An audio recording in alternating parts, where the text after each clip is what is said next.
بات کو سمجھیں۔ میں بھی ایک مدرسے کا اسٹاف ہوں، اب ریٹائر کے پوزیشن میں آ گیا، زمانے سے پڑھاتا ہوا آ رہا تھا تو میں کیا پوچھ دیا مبدلی کا نام کیا ہے، مولانا سے پوچھ دیا مولانا تربیت کس کو کہتے ہیں؟ خاموش ہو گئے۔ ایک حضرت کو دیکھا کہ مولانا تربیت کے بارے میں آپ کچھ بتا نہیں رہے ہیں۔ کہا حضرت تربیت کیا ہے؟ تربیت ہمارے رہن سہن اساتذہ کے گفت و شنید سے، رہن سہن سے بچے تربیت حاصل کرتے ہیں۔ ہمارے سر پہ ٹوپی ہوگی، بچے بھی کہیں گے مدرسے میں ایسی، ہمارے چہرے پہ داڑھی ہوگی، بچے کہیں گے یہی ضرورت۔ مطلب یہ ہے کہ ہمارے رہن سہن سے بچے، یہ ساری کمیاں تھی۔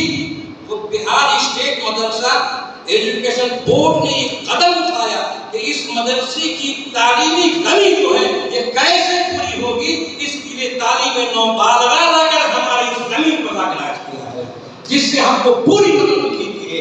آج میں سن رہا ہوں کل سے لوگ کہتے ہیں شکوہ شکایت کرتے ہیں، ڈونر حضرات میرا مدرسہ بغل میں نارائن پٹی ہے، ابھی جا کر دیکھ 162% بچے گرے جی، اور جب ڈونر جاتے ہیں تو کوئی ضروری نہیں ہے کہ وہ ڈونر ہمارے AGM سے زیادہ صلاحیت رکھتے ہوں گے یا جانکاری رکھتے ہوں گے، یا کوئی ضروری نہیں ہے کہ ان سے زیادہ صلاحیت ہمارے ایک مولوی ہوں گے، لیکن دونوں کے ٹارگیٹ سے بچوں کو صلاحیت ملتی ہے۔